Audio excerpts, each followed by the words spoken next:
আসসালামু আলাইকুম। আজকে আমি ঘুম থেকে উঠে আমার ছাদে চলে গেলাম। গিয়ে আগে আমি আমার গাপ্পি মাছগুলোকে খাবার দিয়ে দিতেছিলাম। আর মাশাআল্লাহ আমার গাপ্পি মাছগুলো আগে থেকে এখন ভালো হচ্ছে। তারপর আমি মলি মাছগুলো, প্লাটি এগুলো একসাথে রেখেছিলাম, এগুলোকেও খাবার দিয়ে দিলাম। তারপর চলে গেলাম কোয়েল পাখি সেটআপে। আর দেখতেই পাচ্ছেন ওদের এখানে একেবারেই খাবার নাই। আর ওরা কি ছটফট করতেছে, উপরের পাখিগুলো, নিচের পাখিগুলো। তারপর আগে আমি ওদের খাবারের পাত্রটার দিকে তাকালাম, একটু পানি নেই। তারপর আগে আমি পাত্রটা বের করে ফেললাম। আর দেখতেই পাচ্ছেন পাখিগুলো খাবারের জন্য কি করতেছে, পানি খেয়ে একবার শুকিয়ে ফেলেছে, মানে পাত্রে কিছুই নেই। তারপর আমি কিছু হুইট নিয়ে নিলাম, নিয়ে ওদেরকে দিয়ে দিলাম। আর তার মধ্যে একটা পাখি বের হয়ে গেল, ওকে আমি ধরে খাঁচায় দিয়ে দিলাম।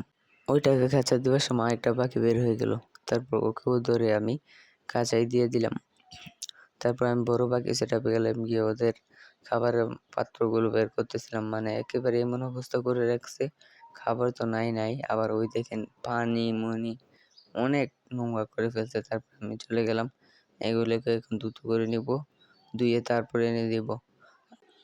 আর দেখতেই পারছেন ওদেরকে পানি দেওয়ার পর ওরা কিভাবে পানি খাচ্ছে, মানে ওদের রাতে পানি খেয়ে শুকিয়ে ফেলছে। তারপর ওদের ছোটোগুলোকে পানি দিয়ে বড়োগুলোকে পানি দিয়ে দিলাম, ওদের খাবারের পাত্রগুলো পরিষ্কার করে দিলাম। তারপর ওদেরকে ফিড দিয়ে দিচ্ছিলাম যাতে এরা খেতে পারে। দেখতে পাচ্ছেন সাথে এসে ওরা খেতে লাগলো, আর এরাও শান্তিমতো পানি খাচ্ছে।